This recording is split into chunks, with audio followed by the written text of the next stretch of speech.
Case লড়ে লড়ে এমন অভিজ্ঞতা হয়েছে না, কিছু বউ তো ডাকাতের থেকেও। কি আপনি কি বললেন? পরিষ্কার করে বলুন। না না, কিছু না, কিছু বলতে চাই। আসলে বিয়ের প্রয়োজন আমি অনেক আগেই হারিয়েছিলাম। এখন বিয়ে নিয়ে কথা বলার প্রয়োজন হারিয়ে ফেলেছি। বলছি আপনি শুয়ে পড়ুন, আমি কোথাও একটা ব্যবস্থা করে নিচ্ছি। কেন? আপনার ঘর, আপনি ছেড়ে যাবেন কেন? আমি বরং বেরিয়ে যাচ্ছি। আমি সেটা বললাম? দেখুন, আমিও কিন্তু আপনাকে একদমই বিয়ে করতে চাইনি, কিন্তু বিধাতার ইচ্ছে যখন এই বিয়েটা হয়েই গেল, আমি ভেবেছিলাম এই বিয়ের মতন পবিত্র সম্পর্ককে আমি টিকিয়ে রাখবো।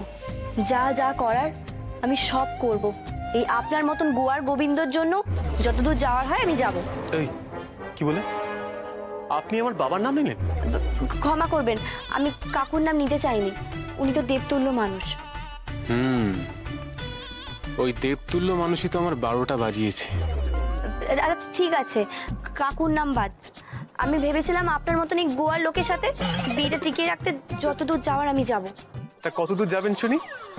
আপনার দৌড় তো আরামবাগ টু হাওড়া। এই দেখুন, এই ঘটক দিদি দৌড় নিয়ে একদম প্রশ্ন করবেন না। আমার দৌড় হলো সিটিচর শিলিগুড়ি। বাকিটা জানি, অনেকবার শুনেছি। আপনি না এই কথার মাঝখানে একদম ফুট কাটবেন না। আমি যেটা বলতে চাইছি সেটা আমাকে বলতে দিন। আর হ্যাঁ, আমি তো ভেবেইছিলাম অনেক দূর যাব, কিন্তু আপনি তো আমার সাথে এই ঘরে থাকতেই চান না। সুতরাং এটাই ভালো হবে যে আমি এখান থেকে চলে যাই।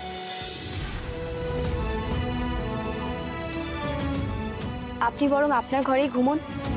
আজকের রাতটা আমি কোথাও কোনো মতে কাটিয়ে দেব। কাল ভোরের আলো ফুটলেই আমি চলে যাব। আমার মনে হয় বিধাতারও এটাই ইচ্ছে।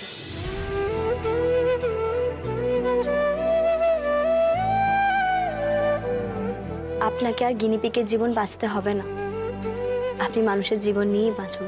আপনি তো মশাই দারুণ ঝগড়ুটে। আমি কি আপনাকে বাড়ি থেকে চলে যেতে বলেছি? আমি খুব চালাক চতুর না হলেও আপনি আজকে যা বললেন, তারপর সত্যি তো মনের মিল না থাকলে একটা সম্পর্ককে এগিয়ে নিয়ে কোনো লাভ নেই। Thank you.